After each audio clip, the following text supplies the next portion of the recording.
जय हिंद दोस्तों। मैं डॉक्टर कमल अग्रवाल आपका स्वागत करता हूं हमारे चैनल पे। सेरेब्रल पॉल्सी सीरीज को कंटिन्यू करते हुए आज हम बात करेंगे risk factors and common symptoms of cerebral palsy के बारे में। पिछले वीडियो में हमने डिस्कस किए थे types of CP and causes क्या रहते हैं जिसकी वजह से बच्चों में सेरेब्रल पॉल्सी हो जाता है, जिसका लिंक आपको डिस्क्रिप्शन में मिल जाएगा। आज बात करेंगे risk factors and common symptoms of cerebral palsy के बारे में। सबसे पहले बात करते हैं risk factors for CP in mothers. कभी कभी प्रेगनेंसी के टाइम पे कुछ इश्यूज होने की वजह से बच्चे में सीपी होने के चांसेस बढ़ जाते हैं। इसमें कॉमन जो हैं वो रहते हैं being pregnant with multiples such as twins और ट्रिपलेट्स। ट्विन या ट्रिपलेट प्रेगनेंसी में चांसेस बढ़ जाते हैं सीपी होने के। Having a health issues such as seizure और थायराइड इश्यूज जिसमें आप मेडिकेशन नहीं ले रहे हैं। Having blood that is not compatible with your babies, जिसको हम RH डिजीज या RH इनकम्पैटिबिलिटी भी बोलते हैं, उस केस पे भी बच्चे में सेरेब्रल पॉल्सी होने का चांस बढ़ सकता है। Coming in contact with a toxic substance such as mercury. कभी कभी किसी खाने की वजह से या अननोइंगली किसी तरह के केमिकल के इंजेक्शन से बच्चे में ब्रेन इंजरी का चांस बढ़ जाता है और उसमें सेरेब्रल पॉल्सी होने का चांस भी हो सकता है। इसी के साथ प्रेगनेंसी के टाइम में अगर कुछ इन्फेक्शन हो जाए, किसी तरह के वायरसेस के इन्फेक्शन होने से, कोई बैक्टीरियल इन्फेक्शन होने की वजह से भी आप में प्रेगनेंसी के टाइम पे बच्चे में ब्रेन इंजरी होने का चांस बढ़ सकता है।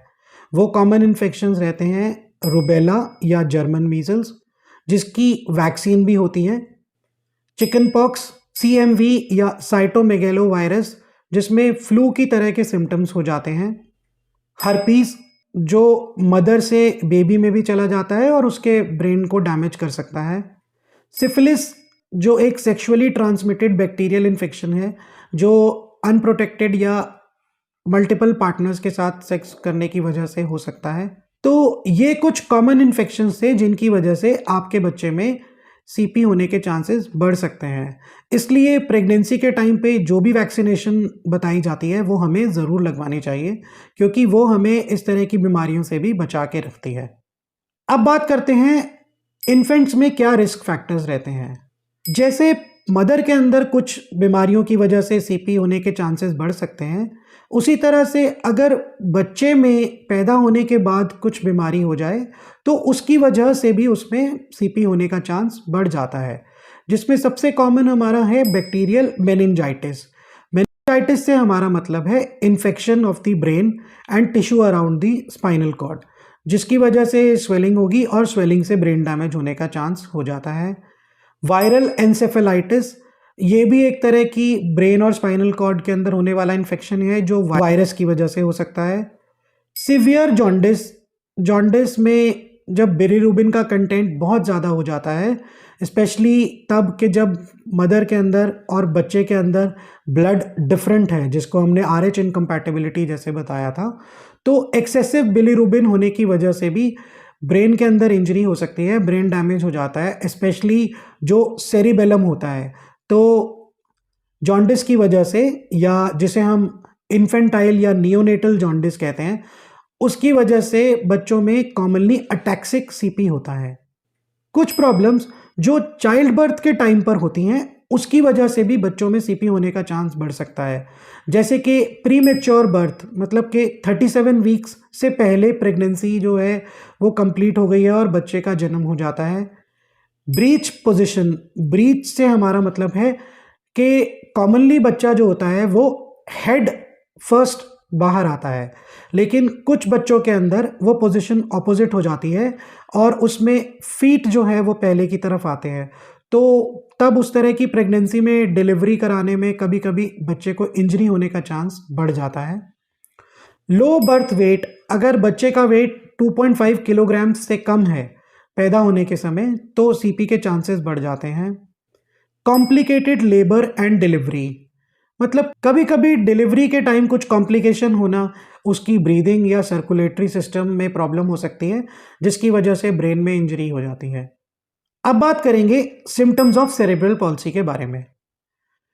सीपी कुछ बच्चों में तो पैदा होते ही डायग्नोज हो जाता है। कभी कभी उनमें इतना ज़्यादा स्पास्टिसिटी होती है कि डॉक्टर्स इजीली देखकर ही बोल सकते हैं कि बच्चे में सेरेब्रल पॉल्सी होने का खतरा है।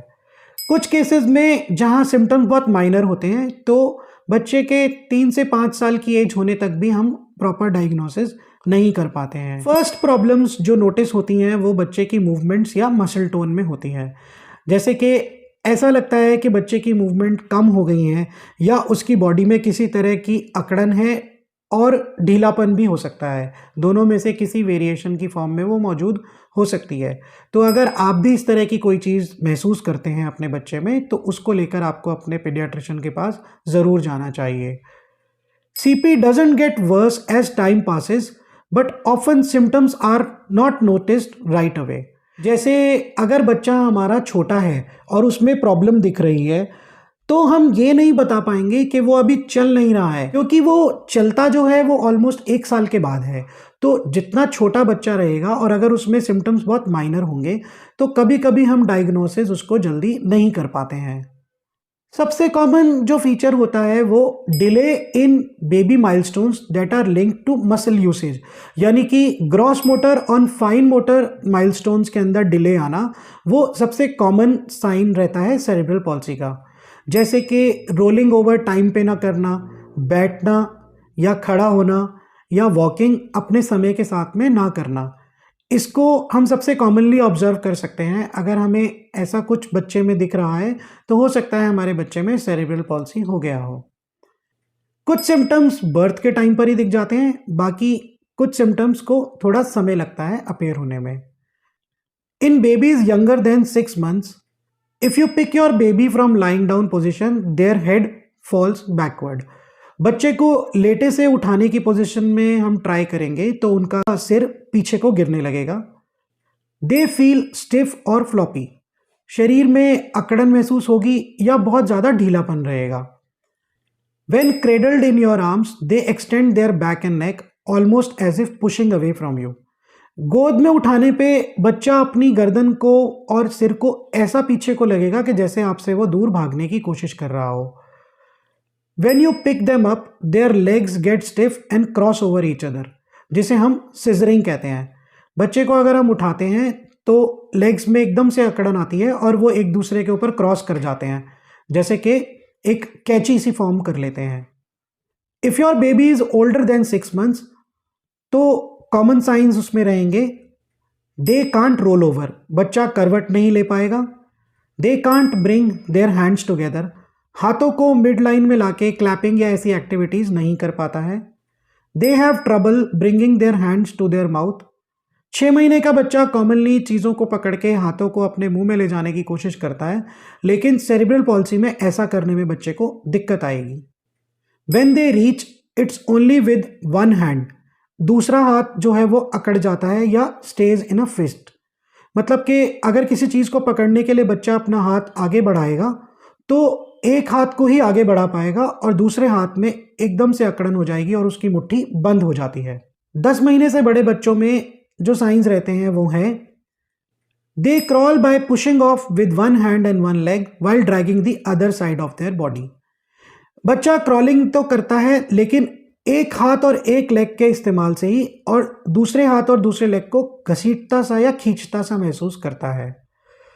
They don't crawl on all fours but scoots instead, और they hop on their knees. बच्चा हाथ पैरों पर क्रॉलिंग नहीं कर रहा है प्रॉपरली, लेकिन ऐसा करता है जैसे कि एक फ्रॉग जंप करता है, घुटने पर से आगे को रगड़ जाएगा और एकदम से कूद के आगे बढ़ेगा।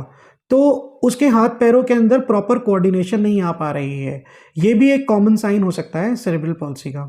If your baby is more than 1 year old and can't stand without support और crawl, then this is also a possible sign of CP।